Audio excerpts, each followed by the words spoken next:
Welcome to the Dream Life is Real Life podcast with your host, Hanna Hermanson, bringing you real-life stories of people who realized their dreams to educate and inspire you to create your legacy of abundance now.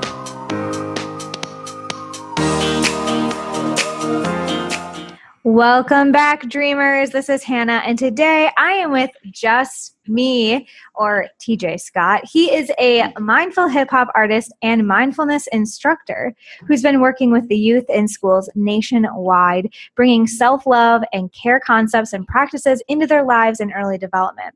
Through his coined mindful hip-hop music and lyrics, JusTme has been sharing his message of mindfulness, well-being, we'll break that down later, and love since 2012. JusTme continues to share his talent with students around the globe through his engaging school visits, mindful hip-hop tracks, and social media presence. JusTme was also featured on the cover of October 2016 Mindful magazine. So glad you are here. Thank you, my friend. Oh man, so glad to just be here with you. I just can't say enough how much I love you, how much I'm proud of you, and let's give the dreamers what they need out here. Yes, I have had the delight of being a personal friend of yours for almost 3 years now, and so It's always great to include each other on our projects. And I know your message is one that these listeners will appreciate and want to, connect with. So the first question I always like to ask is, where in the world are you today? Well, right now I am sitting outside in the sunshine in my backyard in Vallejo, California, just kind of decompressing from this school year finally kind of coming to an end, and doing all the traveling and back and forth and across the country a little bit, from school to school. It's been a lot, what I'm saying? It's been a beautiful growth. It's been a lot fast paced moving, getting stuff done, and it's time to recharge. Self-care for real.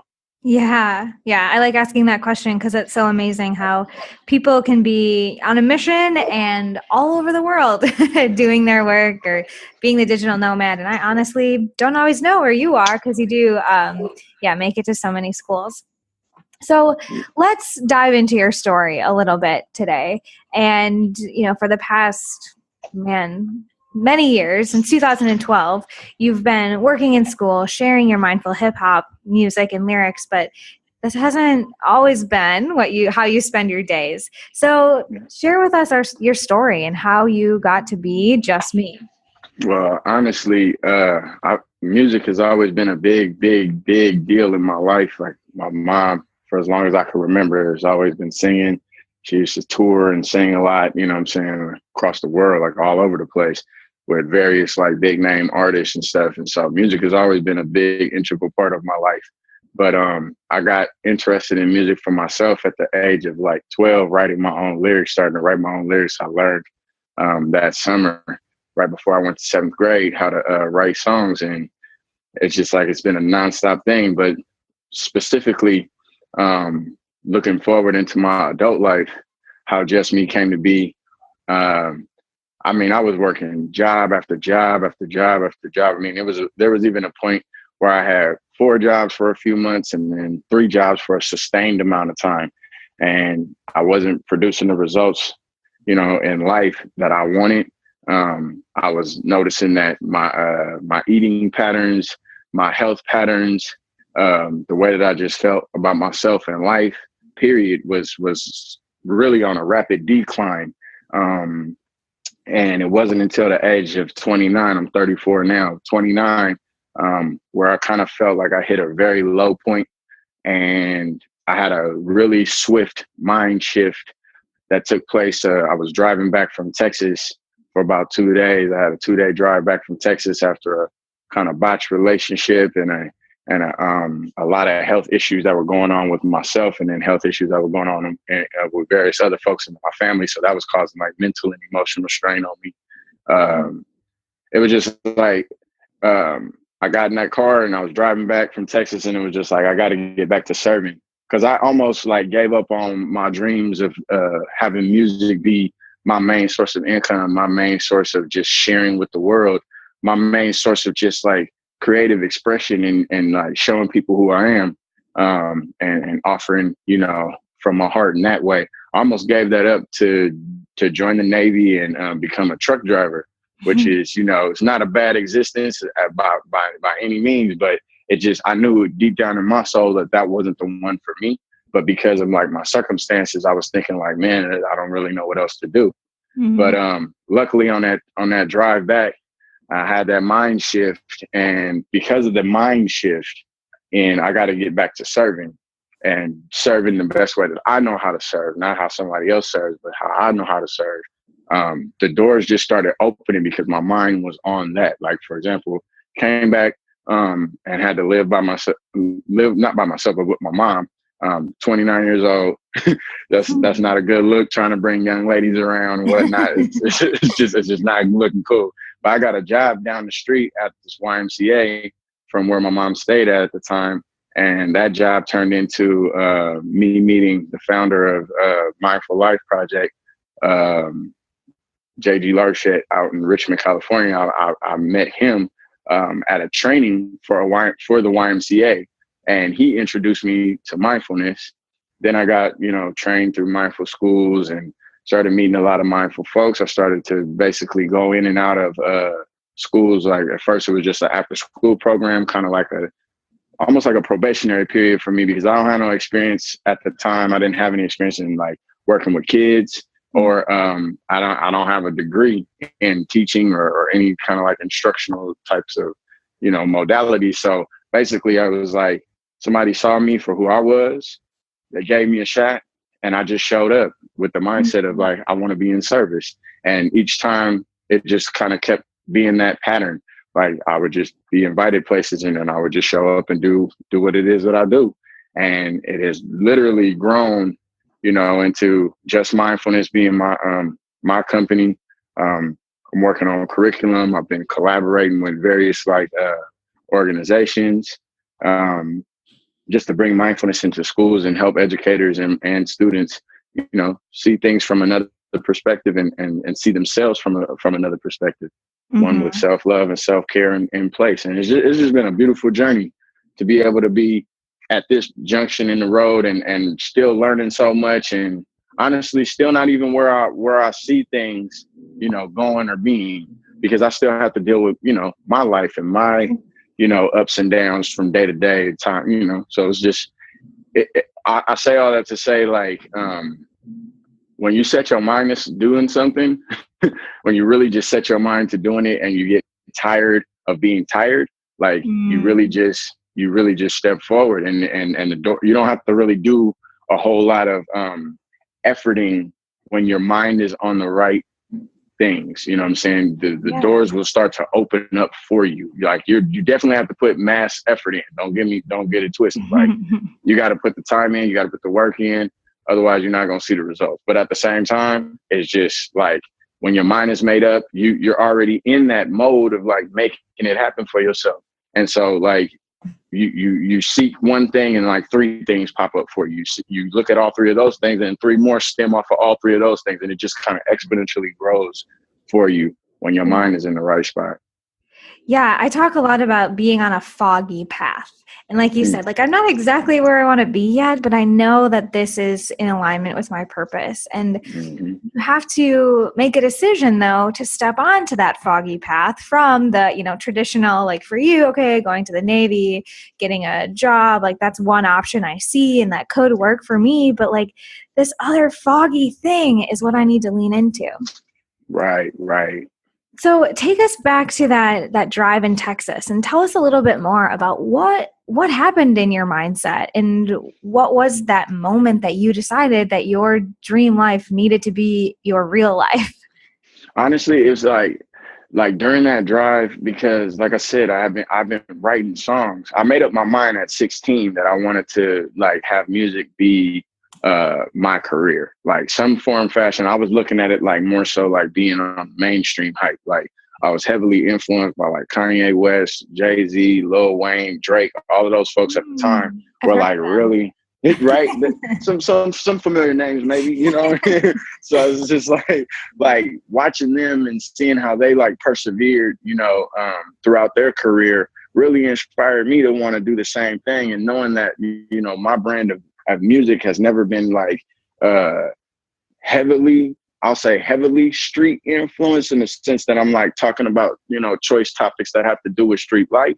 Like that's not necessarily my thing, but me having a close enough tie to the streets, and kind of like an ear for what's going on in the streets, and then trying to like give my life story through my lyrics. I just was like, man, I got to try to make this mainstream artistry happen. I have to be out here. I have to share my voice with this, and, you know, be looking at getting Grammys and all the rest of the, you know, the whole accolades, the big houses, big cars, like, you know, having that young man's mindset at that particular time. But, you know, when I was coming back from Texas, I was realizing like one thing that kind of popped in my mind just like, it kind of like, I think this is where the shift took place. And this is probably the first time that I'm like giving voice to this. It was something that was like, maybe we can do this music path and it might not look exactly how I envision it. Because like you were saying, like it's a foggy vision, because there's so much uncertainty around doing it, because we're so conditioned and programmed to go to school, go to college, go from college and go get a good job, and then live out your career and raise a family and do all of that stuff. You know, we're kind of like put on this assembly line, so to speak, you know? And at the time it was just like, maybe it won't look the same exact way that you envision it. And that thought just popped in. And then I was like, at first I resisted that. I was like, no, it's going to be exactly how I want it, because I'm going to set my mind to doing it this way. And that's what it's going to be. So when I came back, before I got involved with the Mindful Life Project, I was back on that, trying to get, you know, go to clubs and go to like various little venues to like showcase my adult style music. And it wasn't until I got the opportunity to work with the kids face to face and write songs for them and write songs with them, and see how much they lit up just from like somebody sitting down with them and sharing this practice. And it dawned on me like just right now, like it's dawning on me that it makes so much sense. Because I remember when I was learning how to write raps, when I was learning at 12, the person who showed me is a dude named Toriano. And I met him in Oakland through my mom. And he was an older guy, and I looked up to him kind of like an older brother. And when he showed me how to write raps and how to, you know, get my lyrics started, like, I just remember how excited I was about learning this art form. And so I got to see that same like art form light up in all of the students that I was working with. You know, in my early, it all came full circle. So I say all that to say, like, that Texas ride was a pivotal point, because, you know, I was pretty heartbroken. I was physically feeling broken and less than. I was feeling disappointed. I have a son who lives in Los Angeles, and at the time I was so far away from him. And I had been far away from him for quite some time. I was trying to get myself established out in Texas so I could have some roots and like bring him, you know, around more, and like, you know, just be the dad that I want to be for my son. And when that like all fell apart, it was like the only thing that I had, like the only little sunshine ray of light that I had in my mind on that drive was getting back to serving. And maybe it won't look exactly the way that you're thinking it should look. So maybe be open to it being differently. And it's like, I really want to drive that part home, because I'll tell you, like, watching these kids now, looking at where my career is, and looking at how many kids and students and teachers that I'm influencing and affecting in a positive way. Like, there's no Grammy that I can get that tops that. You know what I'm saying? Like, a Grammy it's a beautiful, beautiful reward. You know what I'm saying? And if somebody want to give me one later on in this career path that I'm on, I'm gonna definitely take it with graciously and with humility and love. But at the same time, like, when I got little kids, like kindergartners, 2nd, 3rd, 4th grade kids, like smiling, you know what I'm saying? And some of those kids, they don't get it. They don't really have, the amenities that they should be having, as young people. They have real life adult situations that they're having to deal with and try to process at these young ages. And just to see them light up and, have smiles on their face, and to see them sit still and do mindful practices and work with their own breathing. And then after the assemblies or the visits that we have, they come up to me and they give me genuine, authentic hugs, of appreciation and love, and draw pictures for me and all this other kind of stuff. It's just like, man, there's nothing else in this world that equates to that, when you really know that you're touching another person's heart. Exactly. Yeah. So, when you chase the impact, that's when your heart gets filled. That's such a common theme when I talk to entrepreneurs, or even just, people who are looking to live the dream, is we get so focused on how much money do we make and the numbers of statistics or awards. And when you are sitting back at the end of your life, none of that is going to matter, right? That's just an energy that quickly runs out and is constantly being changed. But the impact and seeing those kids sit mindfully for the first time and feel like, wow, JusTme gets me. And I'm not in third grade anymore, but there are, your song, It's Okay to Be Awesome. It's something that plays through my head in those moments that are like, oh gosh, like I'm doing things differently. Or, if I'm taking some leap, I truly go back to the JusTme, It's Okay to Be Awesome. Man, that's love. That's love. And that's what I'm saying. Like, we just get an opportunity when we all have a gift. I tell the kids this all the time. We all have a gift or a number of gifts that we're all kind of like harboring inside of us. Now, whether we know it or not, or whether we've tapped into it or not, is, it's individual to individual. But we all have something that we're here to share with the world. And if we're not mentally, emotionally, physically, spiritually available to share these gifts, or even financially available to share these gifts, like, the world misses out. So the thing is, the one thing that, can always come and go is your finances. Like, we know how to make money and we know how to spend money. Most of the time we know how to spend money more than we know how to make it, but that's why we're working on it. It's a constant work, but it's like, let the finances be the last thing on your mind as you develop your gift and as you study your craft. Like, you know what I'm saying? Like, I talk to people all the time, like, that are just like, man, I want to do this, but I got to do this over here. And I'm just like, well, you're already doing like your 9-to-5 job. You're already doing your numbers job. You got that going. Now you're going to have to dig a little bit deeper into yourself and ask yourself, like, how bad do I really want this dream that I'm sitting on, this gift that I'm just sitting on? How bad do I want to share this? And what's the cost of sitting on it? Yeah, the cost, man, the cost of sitting on our dreams is so detrimental to society. Yes. Like, everybody right now needs each other. Like, that's our biggest piece. Like, I'm looking at like how we're doing each other and how we're treating each other out here.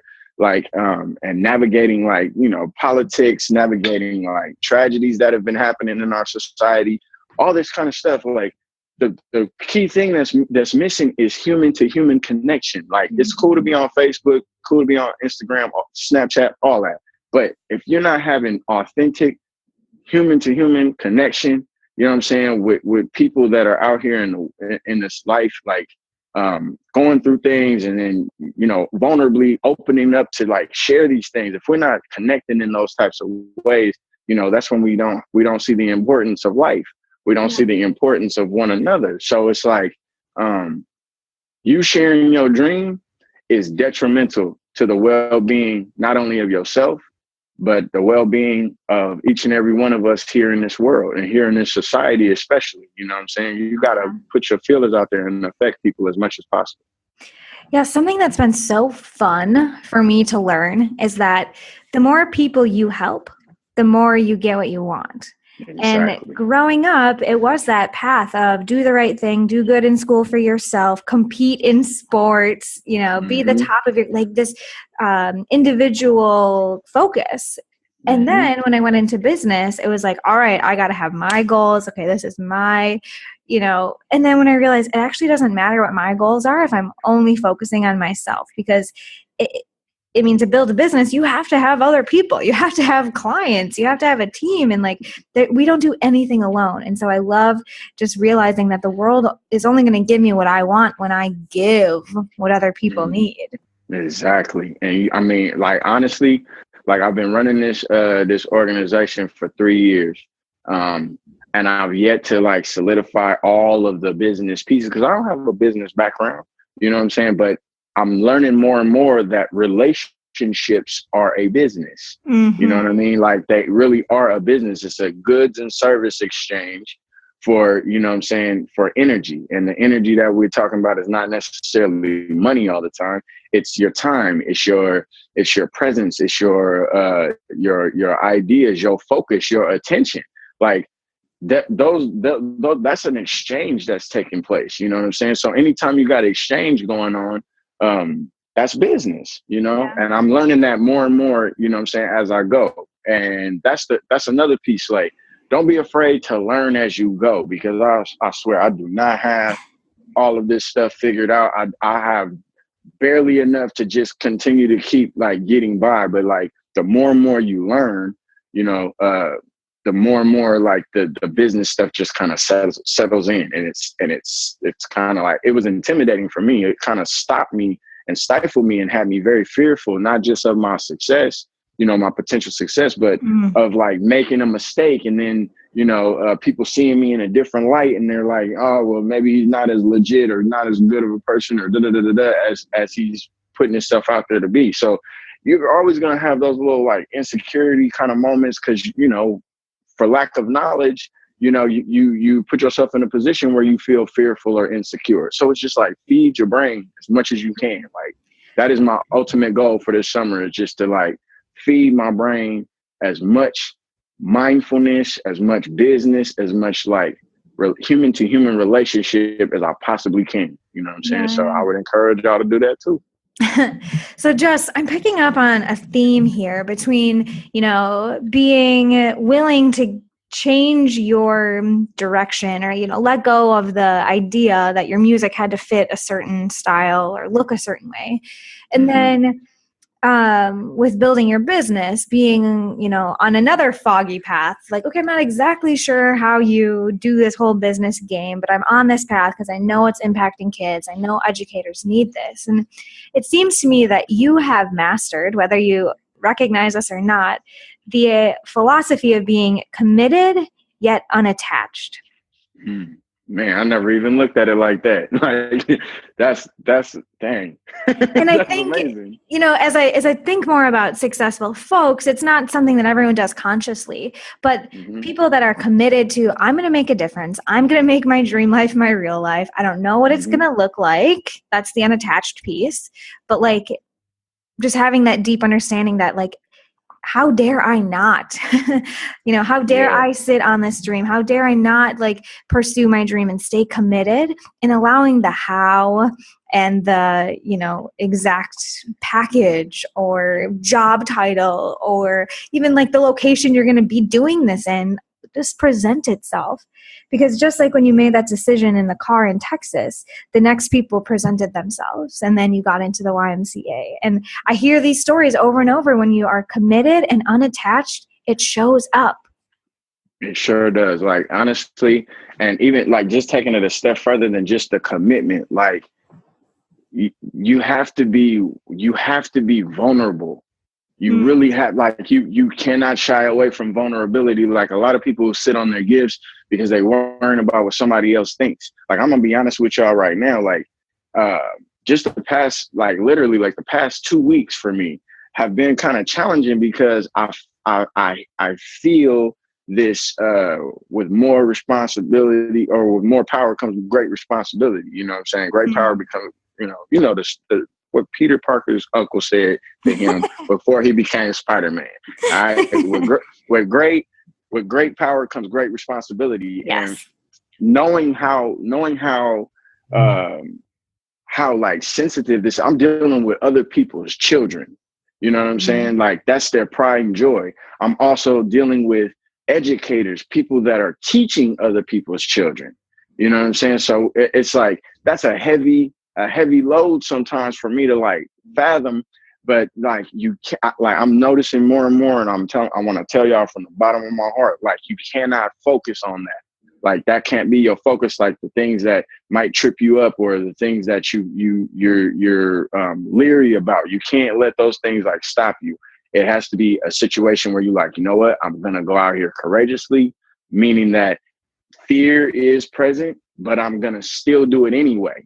I don't know what's coming. Uncertainty is definitely on an all-time high. What if I lose my job? What if I don't sustain? What if this business of mine crumbles and falls apart?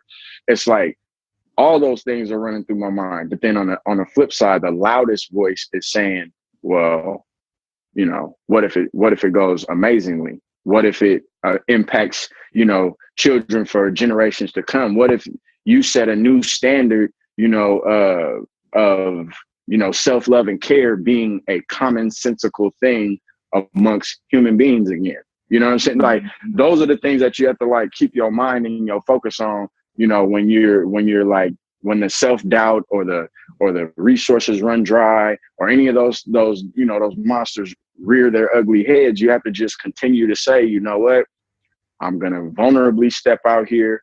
Like you said, I'm going to be committed to myself. Like, because you giving your dream is you really committing to loving you. You're spending quality time with yourself. You're creating from within yourself, and then sharing it outwardly, externally, to affect this planet. Like, you've become a son. You've become a actual son. You're beaming your light out into the world. And like the sun's not in, exactly. The sun's not in the sky complaining. You know what I'm saying? At least you can't hear it.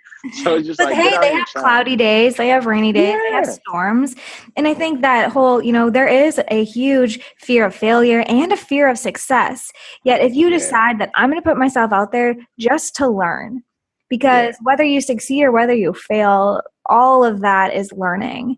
And to have that sort of growth mindset of that, like, I'm going to step out here in courage and a lesson is going to come to me, and then I'll take the next step of courage and I'll learn again. That's really what I think, creating your dream life is all about. And like you said, it's not an end point. It's not like, oh, it's perfect now. But it's that commitment to yourself, to loving yourself and seeing what's the next step is, or like what's possible for you when you take steps out of your comfort zone. Absolutely. Absolutely. Like that, to that point that you were saying about like how it's basically, you can't, that non-attachment piece, you cannot put limits on yourself. When you attach to a certain idea and you attach to a certain way of this thing being the total outcome, you basically put yourself in a box. You limit yourself. You limit your potential. So the thing is, like, you have to be like water. You have to float, like Bruce Lee said it best, you know, be like water, my friend, because it's like water can fit a container, or it can flow freely. It can flow smoothly and nicely, or it can crash. You know what I'm saying? Bruce Lee said it best.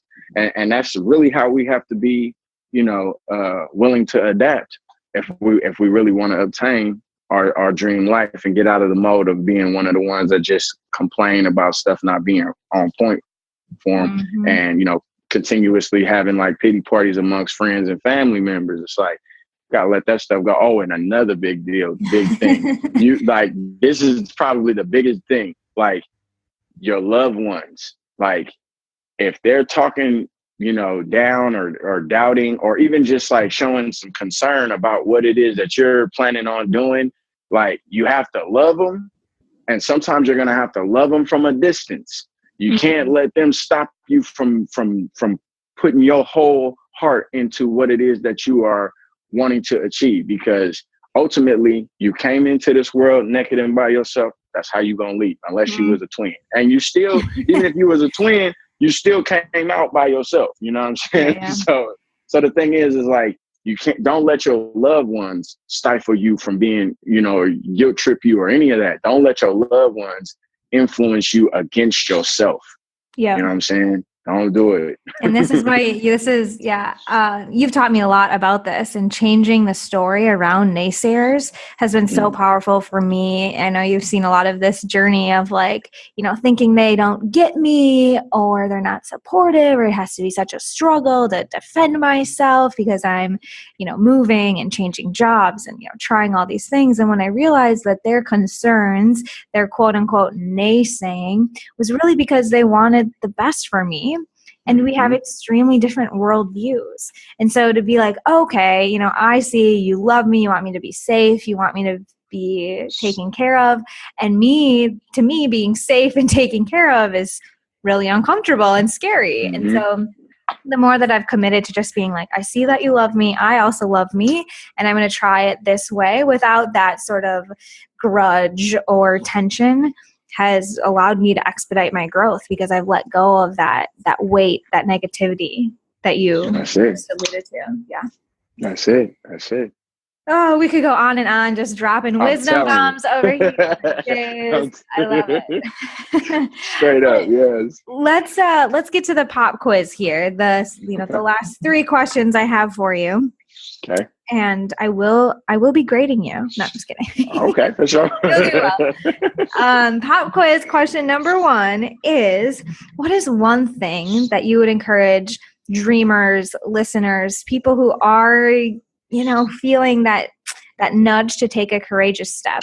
What can they do today to get closer to their dream life?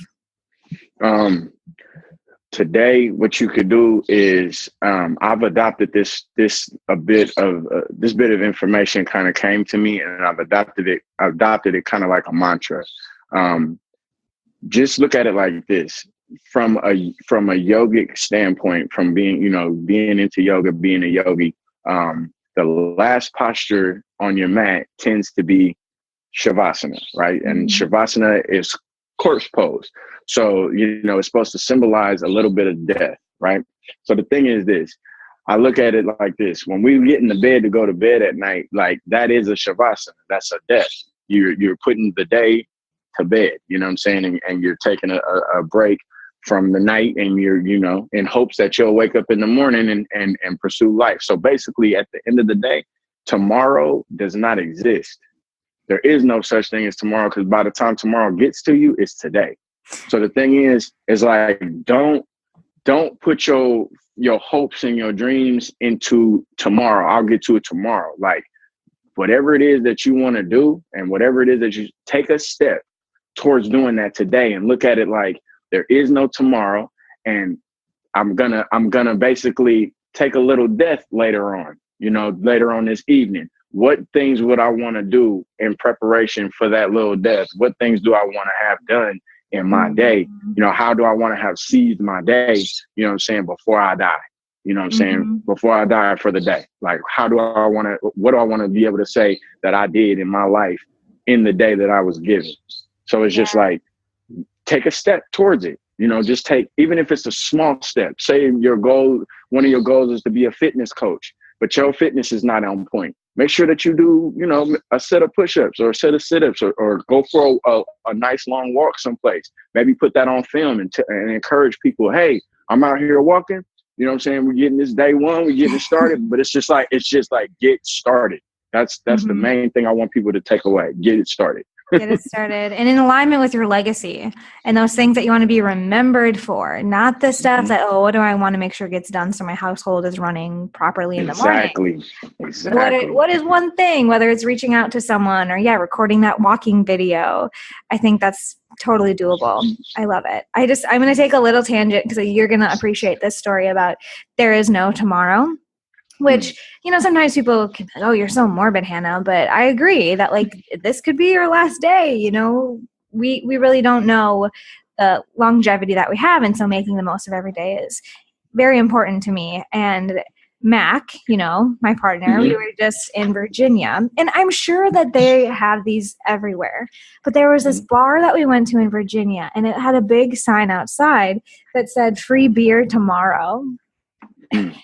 And I thought about it. I was like, wait, what if they have that out every day? Like, and it kind of dawned on me how clever it was. And, Mac, he's very philosophical. And so we got into this conversation of what you just kind of brought up and the fact that there is no tomorrow. And like, if we come back in 24 hours, we're still going to be waiting for tomorrow. Like, we should just pay for the beer now.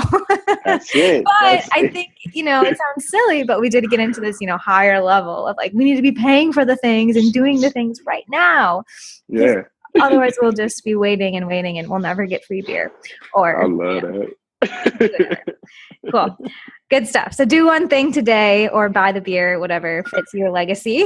Right. All right. You got a A+ on that question. Question number 2 is, what is a resource? Like, people love getting their hands on, tangible resources. So is there something that really, really catalyzed your dream life that you would recommend to other people?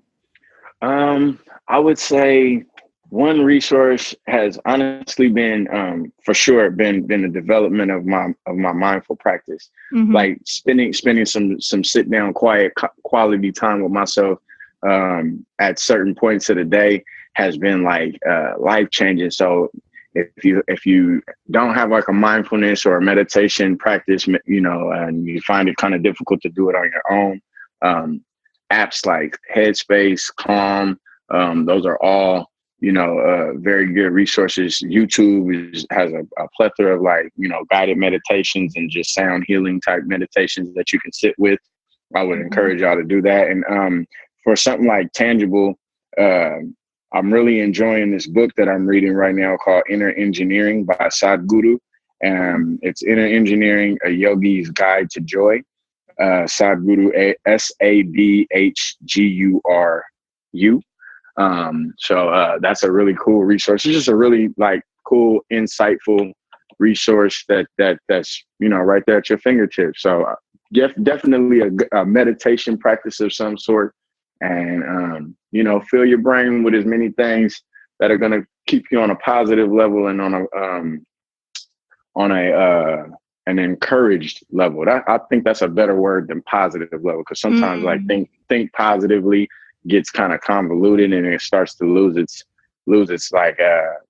power, because we all kind of use it so clichély nowadays. And like, you don't invite any of the negativity that comes in, so that you can properly process it. So that's a whole nother topic we can get into. But yeah, so I would say anything that's like giving you an encouragement of any sort, something that's going to encourage you out of whatever dark space you might be in, man, go for it. So meditate, check out that book, and anything that's encouraging, go for it. Powerful. I love it. Question number 3, you're doing well. Where can we learn more about you, stay connected, get access to your music?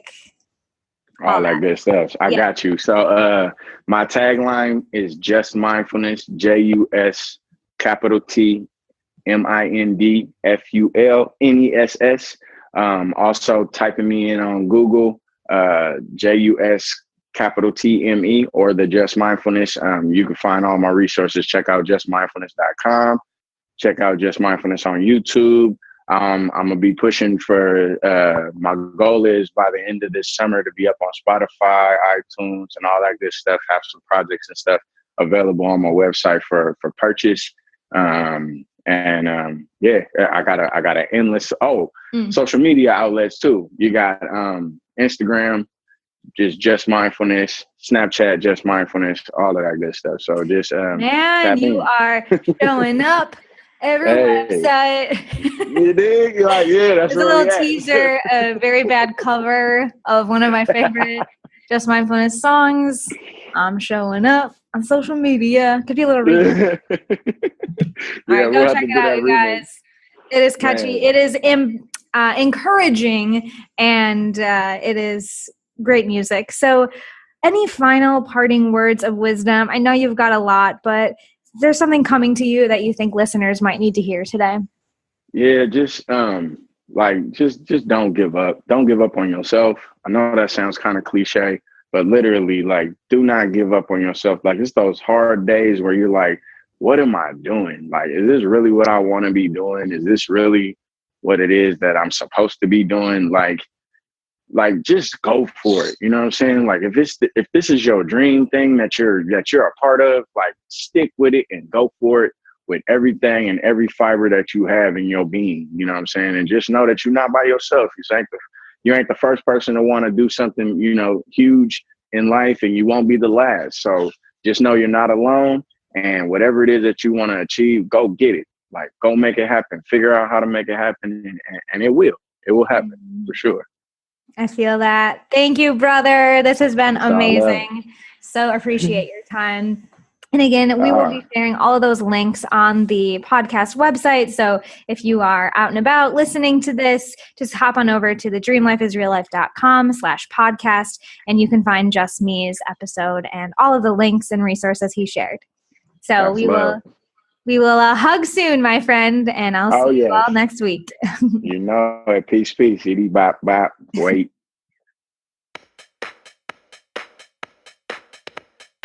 You've been learning how to make your dream life your real life with Hanna Hermanson.